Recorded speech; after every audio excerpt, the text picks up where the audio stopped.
మీ పాటికి ఎవరెవరినో తీసుకొచ్చి అమ్మాయిని చూపించారు. అతనేమో దీని చుట్టూ తిరుగుతున్నాడు. నువ్వు కొంచెం నోరు మూసుకుంటావా? ఎప్పుడు నా మాట విన్నారు కనుక చేతులు కాలేక ఆకులు పట్టుకుని ఏం లాభం? నా ఇంట్లో ఆడపిల్లను పెట్టుకుని పక్కింట్లో ఆడపిల్లను చూపిస్తే బాగుండదు కదమ్మా. అందుకనే నేను మీ కూతుర్ని. మీరు మాత్రమే కాదు, నేను ఈ ఊరు కోసం ఏవైనా చేస్తాను. కొంచెం జాగ్రత్తగా ఉండమ్మా. అందరూ రౌడీ వెధవలే ఉన్నారు. కాశీ కాశీ వాడిని వేసాడానికి మన వాళ్ళు తాలూకా ఆఫీస్కి వెళ్ళారు. ఆ విషయం సుల్తాన్కి తెలిసేలా చేస్తే వాళ్ళంతటి వాళ్లే వెనక్కి వచ్చేస్తారా?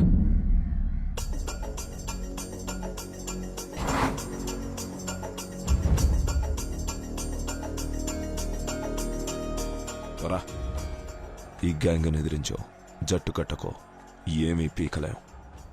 ఈ గ్యాంగే రా తోపు. ఇది నా వెనకాల ఉండాలి. వాడి పేరు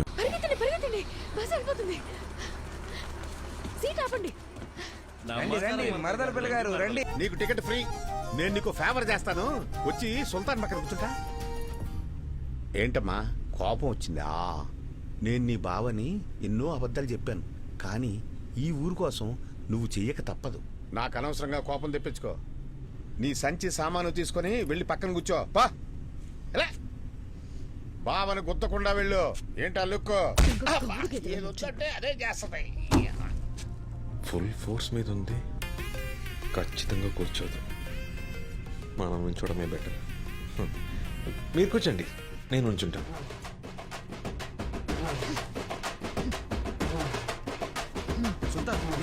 కూర్చో కూర్చో. మూసుకోండి.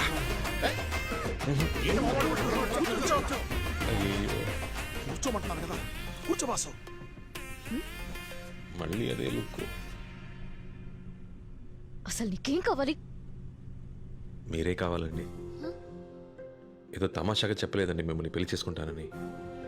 మీలాంటి అమ్మాయి నేను ఎప్పుడు చూడలేదండి. నుదుట చిన్న బొట్టు, ఘాటుకు కళ్ళు, ముక్కు పుడక, అందానికే అందం అండి.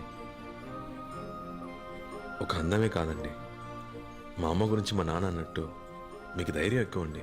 ఎవరికి భయపడరు, ఎంతమంది ఉన్నా బోల్డ్గా మాట్లాడతారు. మా అమ్మ అంతే, ఇది ఆవిడ మెట్టే. నేను పెళ్లి చేసుకోబోయే అమ్మాయికి ఇమ్మని మా నాన్న చెప్పారు.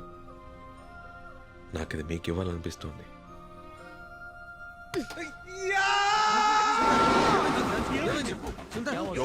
ఏం లేదురా, ఏం లేదు.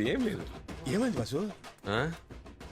మీ అత్త కూతురు పక్కన కూర్చున్నానుగా, షోల్డర్ టచ్ అయింది. షాక్ కొట్టినట్టు బాడీ అంతా జల్లంది.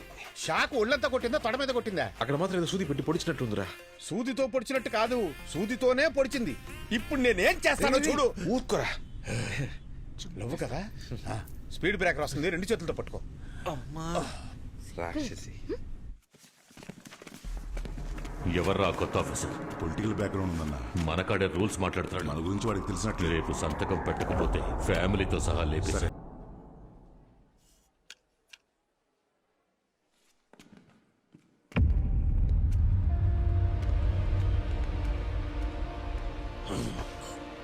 బాయ్ బయటకు రావద్దని చెప్పారు కదరా, ఎందుకు అనవసరంగా బయటకు వచ్చావు?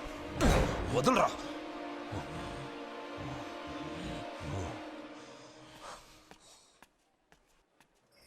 దామోదరం, రే దామోదరం, బండాపరా.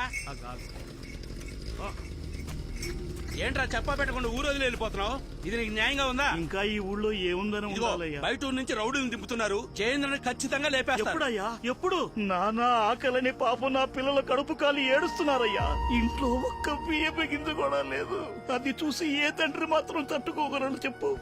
అయ్యా ఏడుకొండలవాడా, నువ్వే ఈ ఊరిని కాపాడాలి.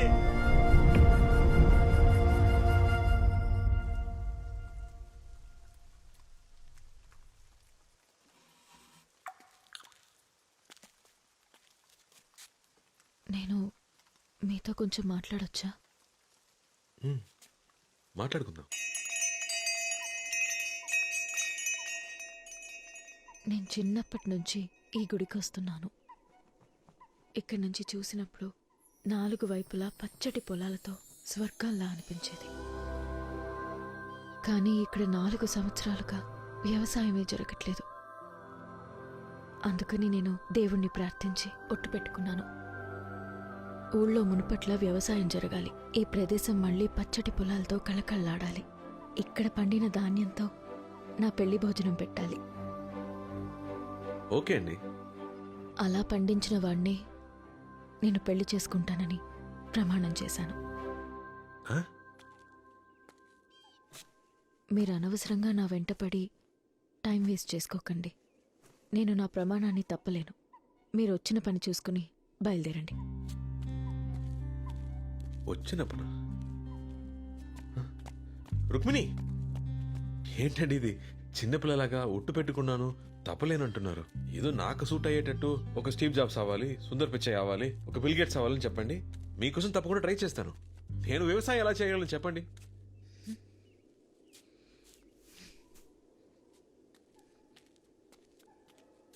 మీ అందరికీ వ్యవసాయం అంటే లోకువైపోయింది కదూ.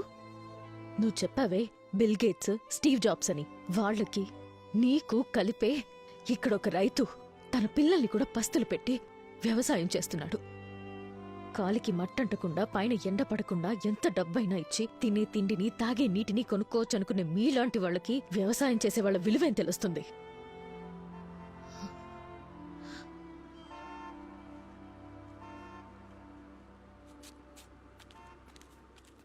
ఏందయ్యా ఊరు మొత్తం గుమ్మిగూడింది? మీ సమస్య జయేంద్ర కాదు, మీ సమస్య వేరే ఉంది.